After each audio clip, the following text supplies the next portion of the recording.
तो नमस्कार, आज हम बात करेंगे कक्षा 12 के इतिहास विषय के अध्याय 12 के, जो कि हमारा अंतिम अध्याय होगा।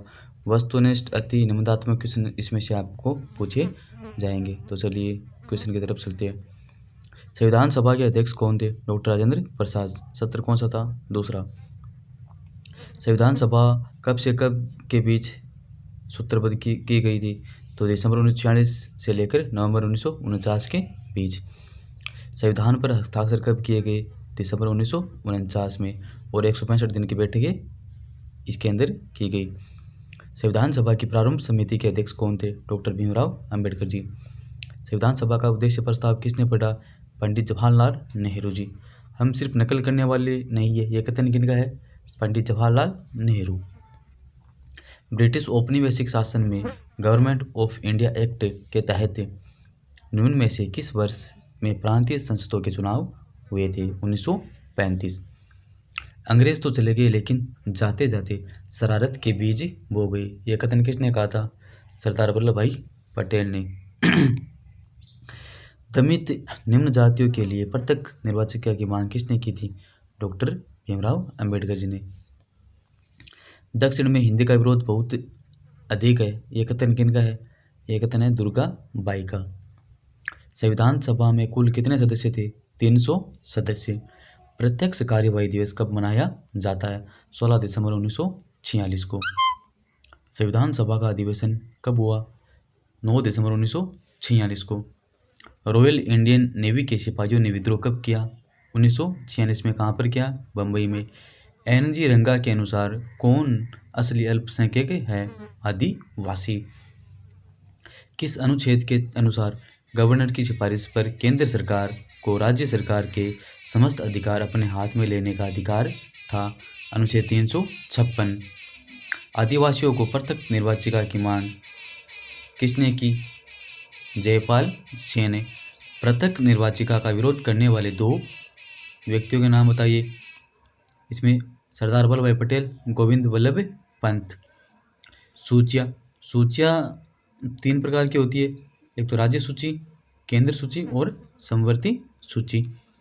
केंद्र सूची में तो जिसके अंदर केंद्र सरकार अपने कानून बना सकती है, ठीक है, और राज्य सूची में जिसमें राज्य सरकार अपने कानून बना सकती है, और समवर्ती सूची जिनके अंदर केंद्र और राज्य दोनों सरकार अपने कानून को बना सकती है।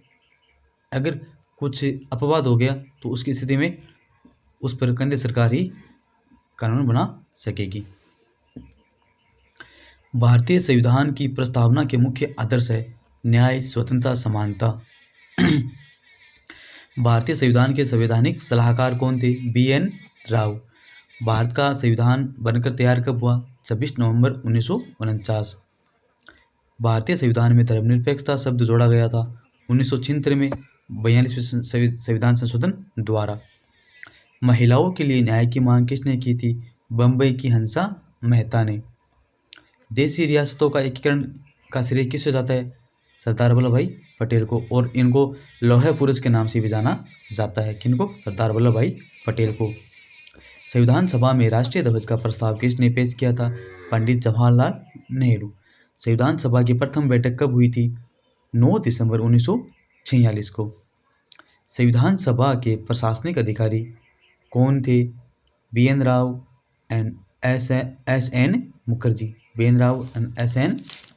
मुखर्जी।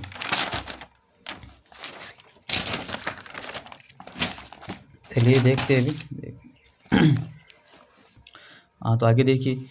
लेबर पार्टी में ब्रिटेन में लेबर पार्टी की सरकार सत्ता में कब आई? जुलाई 1945 में। संविधान सभा के मुख्य योजनाकार कौन थे? एस.एन. मुखर्जी। कार्यपालिका को आंशिक रूप से प्रांतीय विधायिकाओं के प्रति उत्तरदायी बनाया। कब बनाया गया उत्तरदायी? तो 1919 में। पृथक निर्वाचिका का समर्थन किसने किया? बी. पोकर, जो कहाँ के थे? मद्रास के। पृथक निर्वाचिका का विरोध किसने किया? आर.वी. दुलेकर। पृथक निर्वाचिका ऐसा विषय है जो हमारे देश की पूरी राजनीति में समा चुका है, यह कथन किनका है? सरदार वल्लभ भाई पटेल का। असली अल्पसंख्यक इस देश की जनता है, यह कथन किनका है? एन.जी. रंगा का। इसमें निबंधात्मक क्वेश्चन देखते हैं। संविधान सभा कैसे गठित हुई, यानी संविधान सभा कैसे बनी, उसकी पूरी प्रक्रिया बतानी है। महात्मा गांधी हिंदुस्तानी को राष्ट्रीय भाषा क्यों बनाना चाहते थे, व्याख्या कीजिए। संविधान सभा में प्रत्यक्ष निर्वाचिका की मांग किसके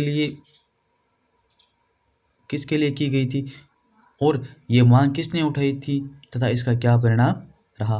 तो आपको ये सारे क्वेश्चन अच्छी तरह से याद कर लेने हैं। इसी के साथ हमारा ये कक्षा 12 का इतिहास का जो संपूर्ण कोर्स है वो पूरा होता है। उम्मीद रहेगी आपने इन वीडियो से बहुत कुछ सीखा होगा, और हो सकता है कि कई क्वेश्चन है ना, उनकी भाषा ना थोड़ी चेंज आ जाए।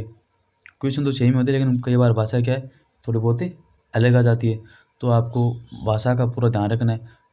पेपर में ना क्वेश्चन पूरी तरह से ध्यान से पढ़ना है कि क्वेश्चन हमें कहना क्या चाह रहा है, ठीक है ना।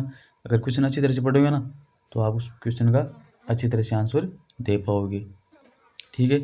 और वस्तुनिष्ठ क्वेश्चन करो ना, तब सारे क्वेश्चन आराम से देखना, यानी एक एक पॉइंट को देखना कि हाँ ये किससे बन रहा है, ये बस ये क्या है, ये क्या है, छांट के क्या उनको उत्तर देना है, तब आपके क्वेश्चन क्या है सारे सही होंगे।